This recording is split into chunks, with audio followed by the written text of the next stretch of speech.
Hello, I'm Greg Jarrett. You're in the strategy room. Donald Trump is meeting with evangelical leaders here in New York City today as he looks to build support among this key Republican voting bloc. The 900 social conservatives gathering say they're looking for answers from the presumptive GOP nominee on issues including religious liberty, national security, immigration.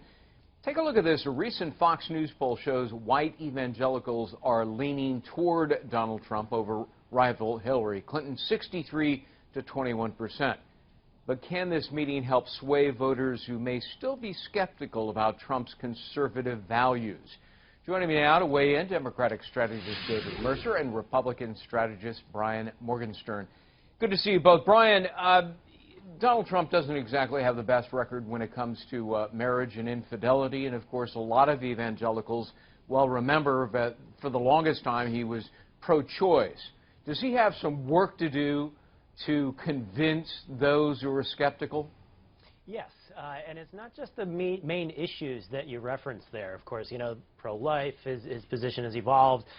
He's a thrice married casino magnate, not exactly a normal bedfellow for evangelicals. But there's another issue, and that's sort of character. And will these devout Christians be able to identify with a guy who's, you know, sort of the ultimate self-promoter? You know, I mean, this is a guy who got in a public fight with the Pope.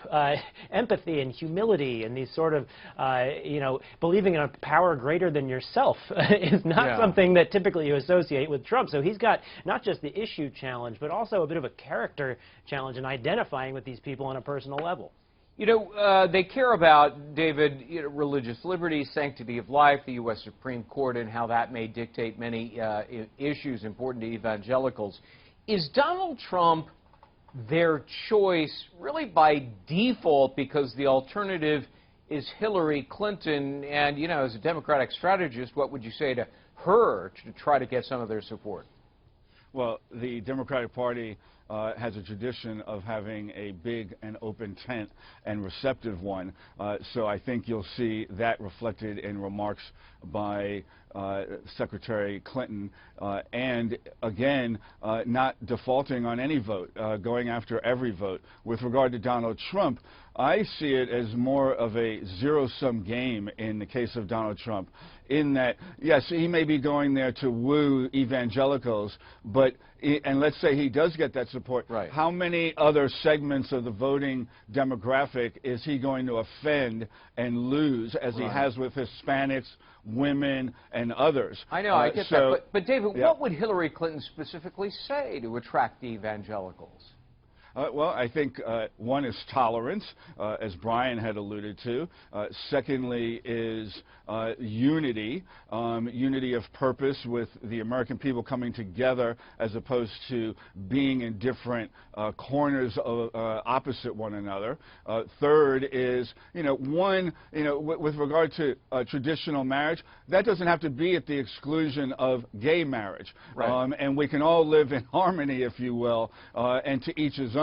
But I think those are some of the salient points that would be made by the presumptive Democratic nominee. Brian, over the past 4 election cycles, an average of 25 million evangelicals who are registered to vote just didn't vote. They didn't show up. And there's another 13 million that don't even bother to register. So the support for Donald Trump, you know, could arguably be pretty thin. How does he get them enthused to actually go to the ballot box? Well, he's trying something different than what has been tried, which is, you know, attempts to speak their language. I mean, if Trump does anything, it's you know, be authentic and just say whatever the heck he wants and whatever's on his mind. So he's trying something different, you know, other than what past candidates have done. But to David's point about, you know, the Clinton campaign trying to speak to this voting bloc as well, she suffers from a similar lack of credibility in that voters view her as a status quo politician, somebody who's not genuine, somebody who is a career opportunist. And so, you know, both candidates have this challenge of identifying with people.